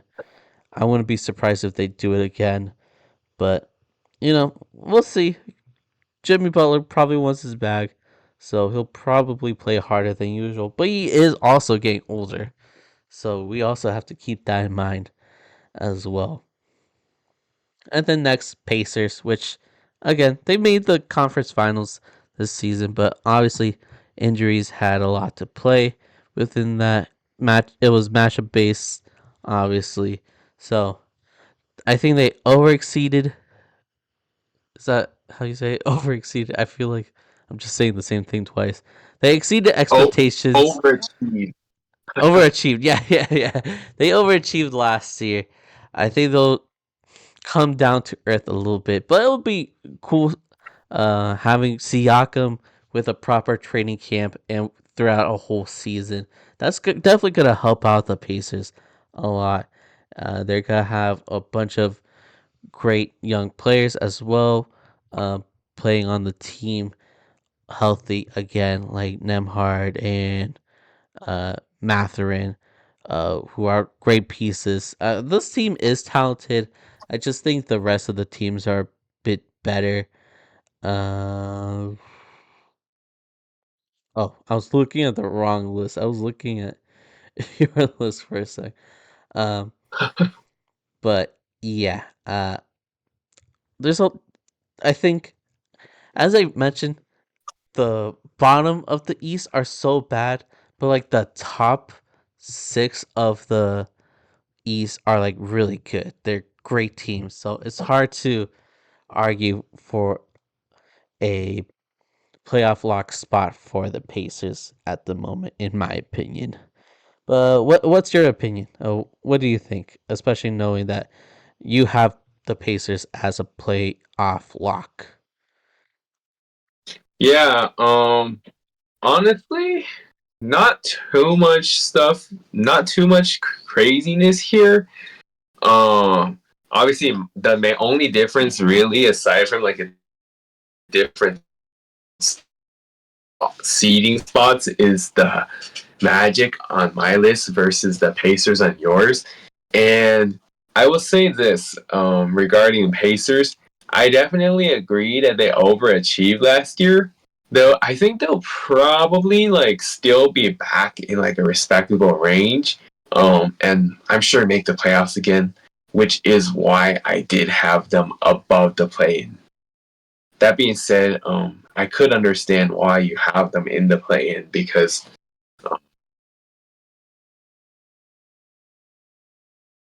there's other teams that honestly look like they probably have better promise, and it's reasonable, honestly. So nothing too crazy to say there, honestly, for me. But honestly, I think we are good to go into our playoff locks now for the Eastern Conference. Let's do it. Um, yeah. So at number 6, I got the Pacers. Number 5, I got the Cavs. Number 4, I got the Bucks. Number 3, I got the 76ers. Number 2, I got the Knicks. And number Celtics. Okay. My list is kind of similar as well. I like how you have Pacers like at the Barely. sixth spot. So our placements weren't even that off. So that's Mm-hmm. good to know. But yeah, my sixth spot is going to the Cavs. My fifth spot is going to Magic, 4 Bucks, 3 76ers, 2 Knicks, and Celtics. So I guess our bottom half are a little different, and then the top are like the exact same. So, would you like to go over the reasons why you have listed those teams like that? Yeah, so number 6, the Pacers. So obviously you have them as a 7 seed in the play-in. I have them just 1 seed higher. And yeah, a lot of key points we mentioned earlier. Last year for sure overachieved. But they'll probably still be good this year, and I'm sure make the playoffs again. Just not expecting them to go as far last year. Matter of fact, I would not be shocked if they are a first round exit, which is fine. I mean, at least they make the playoffs. But yeah, I think the Pacers would be good, but not as good as last year. Um, Number 5, the Cavs. So the thing about the Cavs is a little bit unpredictable. Is like they have stints of the season where they look really good, and then they have stints of the season where it's like they look like they just don't even belong in the playoffs. Like that team has just been like really inconsistent practically ever since LeBron James left. But I guess more so for fair judgment, the years when they have been in playoff contention, they have had a lot of like inconsistency where they have stints in the season they're really good and stints they're not very good. That being said, that's the reason why I have them in the middle of the pack playoff seeding. I do think they will for sure make it, but they will be a mid seed, and that's why I have them at 5. But now going into our top 4, which we actually have identically placed for these top 4 teams. Number 4, the Bucks. So the thing about the Bucks is, I think they have the potential to be higher than number 4, but they have a little bit of uncertainty right now. And one of them being like, obviously Doc Rivers is the head coach. I do not think that he is a good head coach at all. I mean, like he had that fluke 2008 season. Aside from that, like disappointed every that collapsed. Now, I will say this: after a full offseason with Giannis and Dame together, they probably should gel better than last year. At least I hope so. But at the moment, hard for me to predict this team being because of the fact that um they're just like one, obviously getting a little bit older, two, not having a great head coach, and um 3, a lot of uncertainty currently, which I'm kind of repeating myself there, but yeah, I think the Bucks at the end of the day will still for sure be a really good team though. So just a matter of the seeding. Yeah, so at number 3 I got the Sixers. I think they'll for sure be better than last year. In large part due to the addition of Paul George. Now obviously Paul George did get injured in the preseason game a few days ago, and it didn't look good at all. But based on what we're hearing, I think it seems like he probably won't be out for too long. They'll probably, and so the Sixers will for sure be a very high seed. And I think that they will definitely be at least a top 3. Kind of like debate between them and the Knicks, but ultimately I have the Knicks higher. I think that as long as like Sixers stay healthy and Embiid stays healthy, they should be a top 3 seed. Last year, they probably would have been a top 3 seed if not for Embiid's injury. But as long as they are healthy, they should without a doubt be up there. That being said, number 2, I got the Knicks. So I've already mentioned many times, time and time during our off season, that I think that the Knicks are going to be the biggest competitors to the Celtics in the Eastern Conference. Matter of fact, I said that last year that I thought the Knicks would be the biggest competitors during playoff time. Unfortunately, they just had so many injuries plaguing that team that ultimately it was too much, and they weren't able to get far enough to meet the Celtics. But I think for sure they would have challenged the Celtics better than the Pacers did, without a doubt. like at least one or two games as opposed to getting swept. So that was unfortunate. That being said, that team is like so stacked now. Obviously they were already really good. Now they got in addition to Jalen Brunson adding to the team, they also and Josh Hart, they have Mikal Bridges now. They got Cat now, and OG signed an extension. Um, so they're really stacked now. Obviously, a few key pieces to like Dante DiVincenzo, Isaiah Hartenstein, and I think those are really the main significant guys lost. They did lose a few other guys in like the trades, but I think not as crazy. I mean, they did lose Julius Randle too. That, but clearly an upgrade getting Cat for sure. So I feel like that kind of cancels that one out for sure. Like, yeah, the Knicks just look significantly. It's all about execution. Now, Tom Thibodeau does have some questionable coaching decisions that he does that is really frustrating, especially for Knicks fans. But I'm hopeful if he just doesn't do something like extremely dumb, then the Knicks should be like very good and without a doubt the biggest competitors to the Celtics in the Eastern Conference. That being said, at the one seed, unfortunately, I still have number one. That being said, due to the fact that they are the defending champions. Now, on paper, up and down, they look like they are still the best team in the league right now, probably. And that being said, that does not guarantee that they are the best team in the league. But for now, due to the fact that they are the defending champions, I got to put them there. And it all comes down to great roster construction.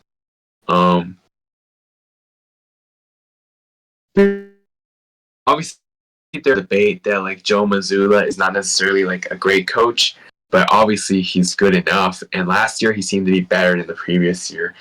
So that being said, Celtics just roster up to down look like they are at the moment still the best in the league and the team to be chased with a target on their back. So that is my list of the top 6 teams in the Eastern Conference. Any initial thoughts on my list before going over yours? Not really. Like we discussed the Magic and Pacers earlier, and now knowing that the Pacers were just one spot ahead of my prediction, I really don't have any questions after learning about that. So I guess I'll go over mine, and then uh, you can ask me any questions after going over my list. But yeah, at number 6, I do have the Cavs. I just think there's still a lot of question marks that are still there. Like, how are we gonna mesh Darius Garland and Donovan Mitchell together? How are we gonna mesh uh, Allen and Mobley together? They weren't able to make it work last year. Yeah, there were injuries, so that did uh, play a factor. But I want to see how well the Cavs are able to mesh well together. Hopefully, within a healthy season, I think they'll still make the playoffs, but I don't know if they'll have home court advantage due to these question marks. But if they're able to make it all work, because they have a very talented group, so if they're able to make it all work, this team would be like a scary team to face. Like they won't be an easy exit in the playoffs. They will be a tough out. So yeah, it's only if they make it work, because there's so much talent. Darius Garland is such a talented guy. I feel like his talent is being wasted over there, because Donovan Mitchell is so dominant that it kind of overshadows Garland's ability.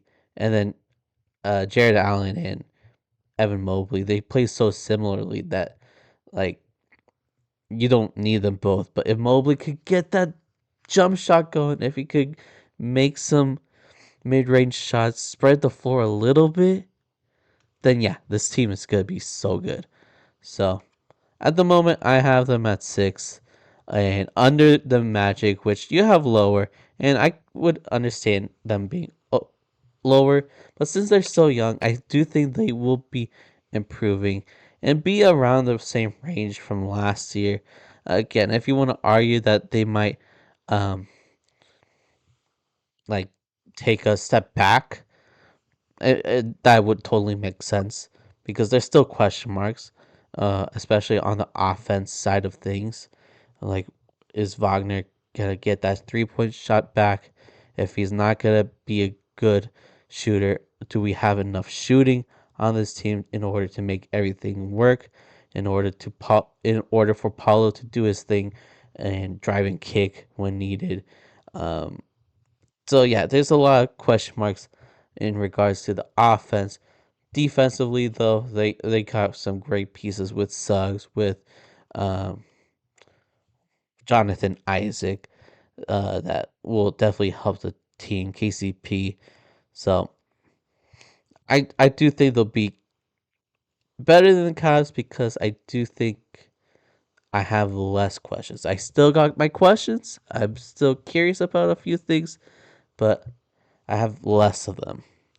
So yeah, those are our only differences. The rest from here are exactly the same. 4, I've got the Bucks, who I have also a bunch of questions for, but one thing for certain is that this team is old. This team is getting old. And that sucks because I do want Giannis to succeed as much as possible. I'm a big Giannis fan. I'm a big Bucks fan. I want to see Lopez win another ring. I want to see Middleton win another ring. I'm a fan of Damian Lillard too. This team is filled with guys that I really love seeing play out there, but they're getting older. They're getting injured. Um, so I don't know. Like Middleton, as much as he was awesome in the playoffs, looking like Kobe out there, I we can't count on him to play like that this upcoming playoff run, and we can't expect him to play like that for 82 games either during the regular season. I'm sure Damian Lillard will bounce back, and that's my prediction. I think with a training proper training camp with a consistent head coach, even though it's Doc Rivers and Darvin Ham is in the coaching roster as well. That's not looking too pretty, but I think Lillard just needs some consistency. There was a lot going on in his life last year, so maybe just restart and just keep it consistent. I think maybe he'll bounce back and play well. I'm not even asking him to play like prime Damian Lillard. I'm just asking him to do better than last year, and I think that'll help out the team a lot because the last season, even though it felt like such a disappointing season, they still were a really good team.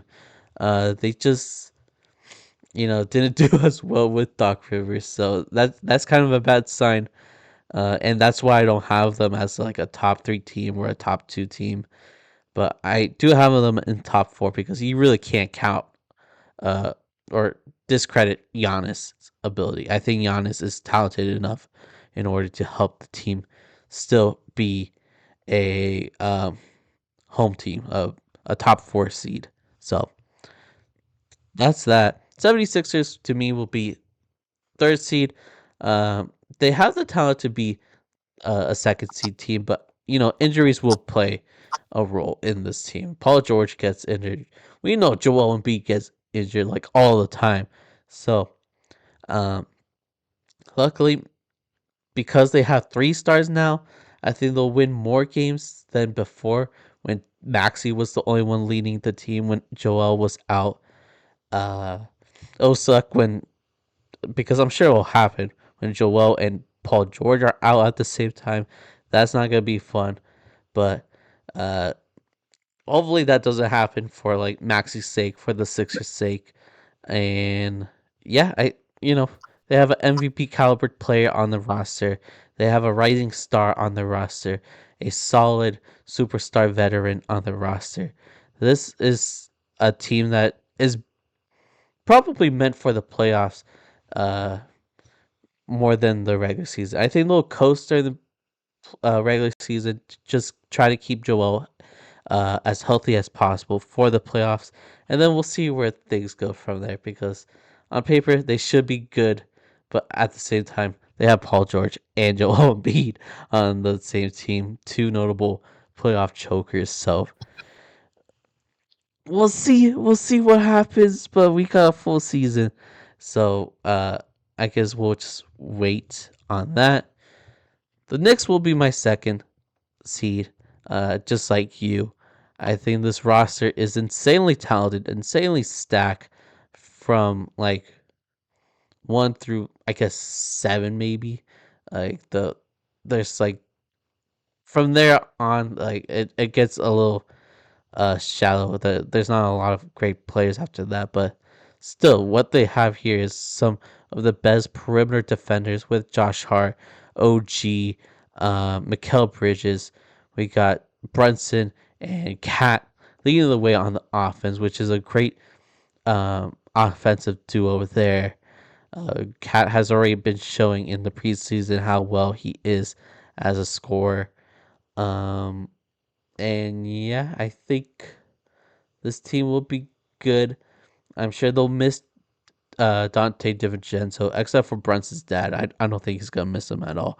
But the I'm sure the Knicks will miss DiVincenzo. The Villanova boys will miss him. But they have Cat now, and I think that's an upgrade, especially since Mitchell Robinson. I don't think he's gonna be playing this season. I believe that was reported recently. I could be wrong. But he will That's be a huge injured. loss. Yeah, huge loss, especially since they need that interior defense, and Cat won't provide that. But I think the perimeter defenders are enough to help out the Knicks and make sure they are a top 10, maybe even a top 5 defense in the league. And I'm sure the offensively as well, they'll be at least in the top 10. I think they'll be a better defensive team than offensive team, but that's just my guess. Uh, and that's how I'm feeling right now. But yeah, I do think they'll be in the second seed. Once again, I kind of forgot they were in the second seed last year. I forgot how well they did once they got OG. He's such an impactful player. So a full season with OG, adding on to that they got Mikel, adding on to that they got Cat. This team is gonna be scary good, and as you said, could be the team to knock out the Celtics from a title contention. But I do have the Celtics as number one, as much as I don't want to admit it, much as I don't want to put that out in the world. I do think the Celtics will be the number one seed. They're just really, really stacked from top to bottom. Like they got Lonnie Walker as like their 12th man. Like, like come on, this is even fair at this point. But it makes sense. They spend a lot of money on their roster. Horrible. Some teams are afraid to do that, but it shows that like if you pay your team, they'll play better. They'll be good. And yeah, they're amazing. They have two of the best perimeter defensive guards with Drew Holiday and Derek White. Some very talented wings with Jalen Brown and Jason Tatum. Um, Kristaps Porzingis will be injured for a while, but when he's on the floor, he is scary. He makes this team so scary. He makes this team feel like it's impossible to be defeated. And when he's not on the floor, they still got Al Horford, who's still a really defensive player, even with his very old age. He's one of the oldest players in the league, and yet still contributing at a high level. And yeah, we can't forget their bench as well. Their bench is really decent, surprisingly. This is unfortunately a really good team. I'm sure they will make the playoffs. The finals once again. And I'm not even gonna say the next part because I don't want to put that into the world. But yeah, I'm sure they'll make the finals, and we'll see if they'll win it again. But I'm not saying they will. I'm not saying they will. I'm not jinxing it. No, I'm not letting that happen. So And I would love to jinx so that they won't win it. I mean, Same. cheeks out of sight. But yeah, okay. I've done a lot of yapping. What are your thoughts on my list?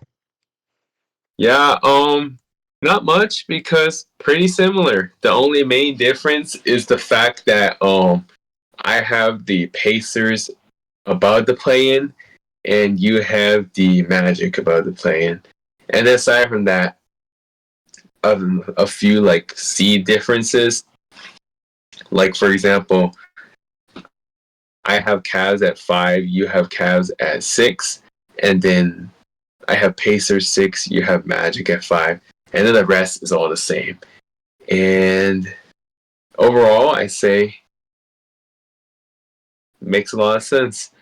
As mentioned about the Bucks, a lot of question marks there. Hopeful that they can get better after off season. Definitely want to see them win again because like that's a really fun team. We both like the Bucks a lot, and as you mentioned, it'd be cool to see like second championship rings from the core guys and a first championship from Dame. That'd be really cool. And then the Sixers, as long as they're healthy, they should be a top 3 for sure, without a doubt. The Knicks, definitely a key loss. Key losses with DiVincenzo and Hartenstein, but really good key piece games with Bridges and Cat.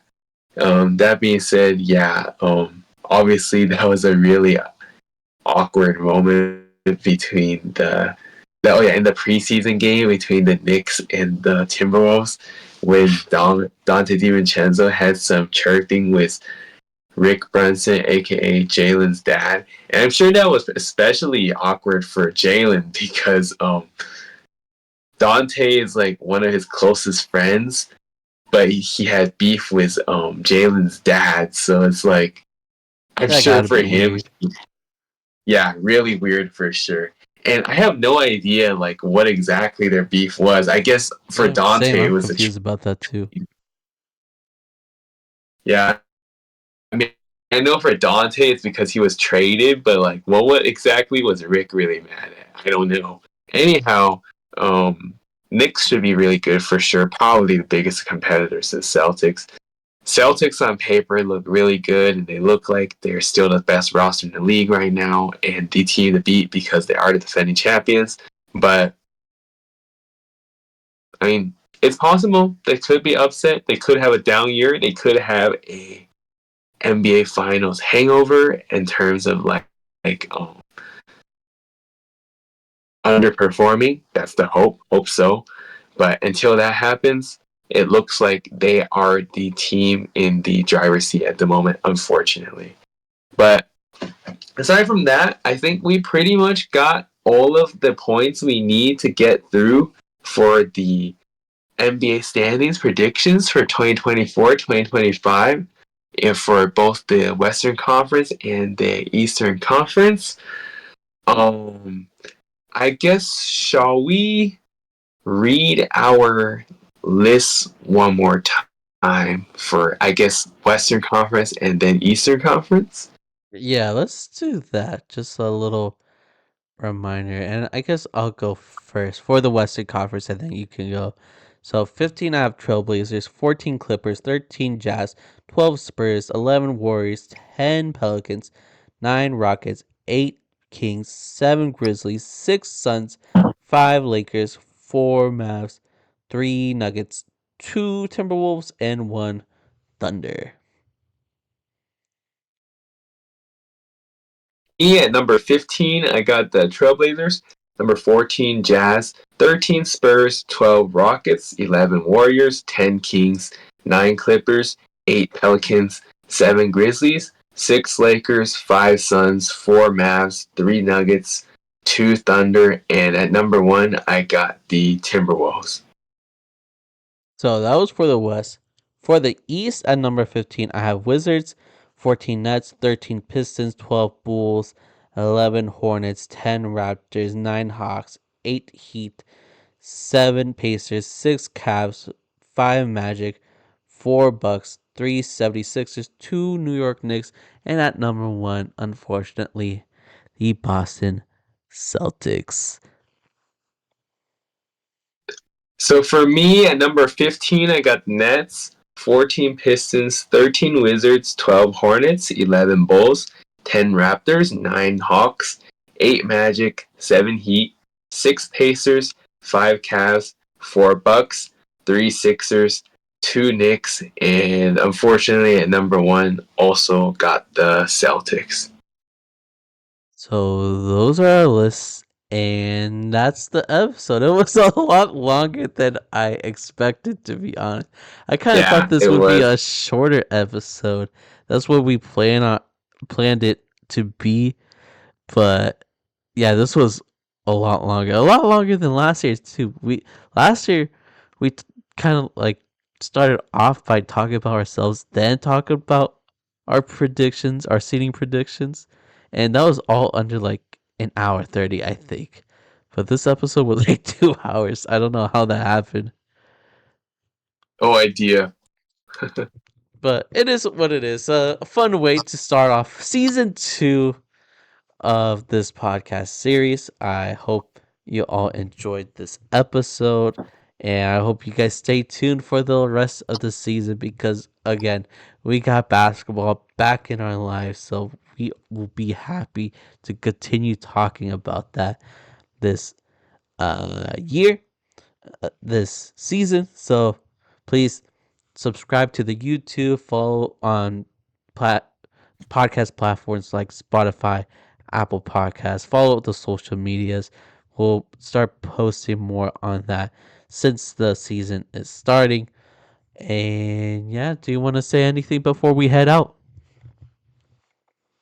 Just want to say, per usual, appreciate you guys as always for the constant support to our channel. Thank you guys as always for watching our content and listening to our podcasts on Spotify as well. Per usual, if you guys like our content, make sure to like, comment, subscribe, share. Um, Season starts next Tuesday. I feel like this off season went by really fast, honestly. It A lot really of off did. seasons, yeah, a lot of off seasons in the past go by slow, but this wasn't one of them. And I'm sure maybe the Olympics may have helped play factor a little bit. But even without the Olympics for like the last 2.5 months, it still went by quick. So yeah, definitely good when the off season goes by fast because then we're back to the fun part.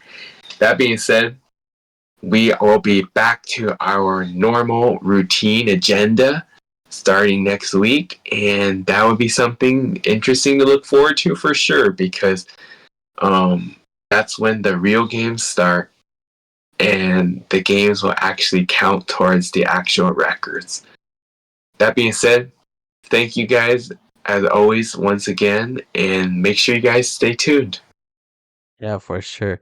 Make sure you stay tuned, especially since, again, next week we'll talk about our award predictions there, and hopefully we won't yap as much, but we're yappers. That's what we do. That's why we have a podcast together. So, yeah, stay tuned for that. But that's it for us this week. Take care, everybody. We'll see you all next week. Bye bye.